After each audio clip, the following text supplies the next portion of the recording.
Happy birthday, Dad. Here's a little poem I've written just specially for you for your birthday. Happy 90th. In 1927, a Cockney boy was born in the Docklands next to London, a place called Silverton. His parents, Tom and Ethel, could not have wanted more, but moved near Grendon village when war bombs blew up next door. A problem child he might have been, I think, as Richard grew, 'cause it wasn't very long before they had another two. Baby brother Barry and a sister they called Chell made up their little family. Now his story I will tell. While visiting his grandma, he was spying through a hedge, when he saw a girl he fancied, and he made a little pledge. One day she'd be my girlfriend when once we meet again, but for now it just would have to wait, 'cause they weren't even 10.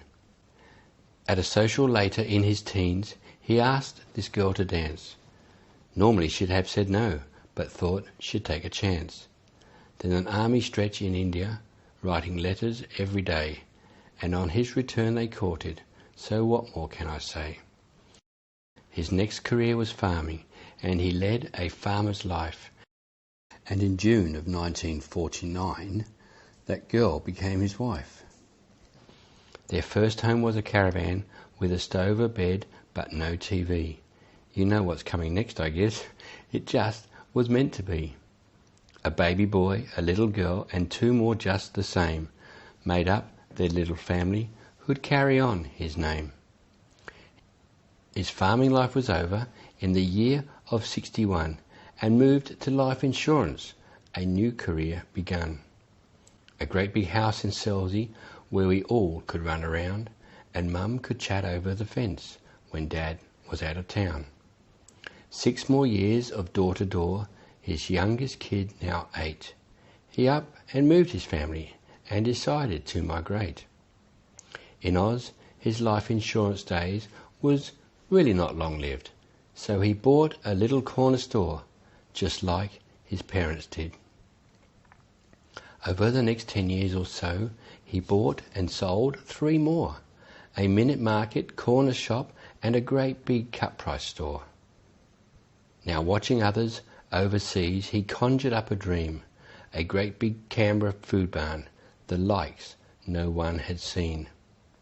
A warehouse-style layout with big, gigantic shelves, with stock kept in their boxes where people helped themselves. The system was so easy, with no price marking done. People just picked up their goods and simply marked their own. As Dad was revolutionary and computers now the fad, he led the way in scanning, the first that Oz had had. The first of many systems too. Great changes had begun. The largest independent store was now Australia's #1. At 60, he retired and with Carol drove around to see this large brown sunburnt land through every single town. They joined a motorhomers club, vans few and far between, an initial nomad pioneer, Australia to be seen. A combi, coaster, swagman, auto king and even Ford, and after 20 years or so they settled down in port. So today you're celebrating, Dad, these 90 years you've had. So look back over all that time from when you were that lad, your impact etched into our lives. The history books will tell that Richard will love you. Oh, and Carol, you as well. Enjoy the next 10 years ahead and let's hope even more. And as your son, I'm wondering what else you have in store. So tonight, as you go off to bed and Mum is feeling frisky, just simply tell her, Carol, at 90, it's just too risky. Happy birthday, Dad.